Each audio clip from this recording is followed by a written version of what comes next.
Hi hello welcome மக்களே. This is education centre. நம்ம என்ன பார்க்க போகிறோம்னு பார்த்தீங்கன்னா, நாளைக்கு அக்டோபர் 3 காலையில் 10 மணிக்கு ட்விட்டரில் ஒரு ட்ரெண்டிங் பண்ண போகிறோம். அதாவது என்னென்னு பார்த்தீங்கன்னா, குரூப் 4 வேகன்சியை இன்க்ரீஸ் பண்ணுறதுக்காக நம்ம ஒரு ட்ரெண்டிங் பண்ண போகிறோம். அதுக்காக உங்களோட சப்போர்ட் தேடி தான் இப்போ நான் வந்திருக்கேன்.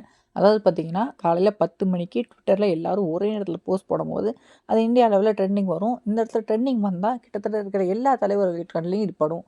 பெரிய பெரிய தலைவரில் கண்ணில் படும்போது அவங்களும் பேசுவாங்க. இதனால நமக்கு வேகன்சி இன்க்ரீஸ் ஆகும். பார்டரில் இருக்கிற எல்லாருமே வேலைக்கு போகிறதுக்கான வாய்ப்பு இருக்குது. இதில் டாப்பர்ஸாக இருந்தாலும் சரி, இல்லை எனக்கு கம்மியாக மார்க் இருக்குது, எனக்கு இந்த வாட்டி வேலை வராது அப்படி கன்ஃபார்ம் நீங்கள் தெரிஞ்சிருந்தாலும் சரி, please support for us. Your one post it's change for lot of aspirants life. இங்கே இருக்கிற யாரும் அவங்களோட சுயநலத்துக்காக போராடல, இது ஒரு நியாயமாக இருக்குன்னு சொல்லிட்டு தான் போராடுறாங்க. ஸோ ப்ளீஸ் சப்போர்ட் பண்ணுங்கள். எல்லாருக்குமே தெரியும் கண்டிப்பாக வேலை நிறையா இருக்குது. அவங்க இன்னும் ஃபில் பண்ண மாட்டாங்க, அது ஏன்னு தெரியல. ஸோ அவங்க ஃபில் பண்ணால் இருக்கிறவங்களுக்கும் ப்ரெஷர் குறையும், அதே நேரத்தில் மற்ற மாணவர்களுக்கும் வாய்ப்பு கொடுத்த மாதிரி இருக்கும். ஸோ ஒரு நியாயம் கிடைக்கணுங்கிறதுக்காக தான் இதை நாங்கள் பண்ணுறோம். Please support us.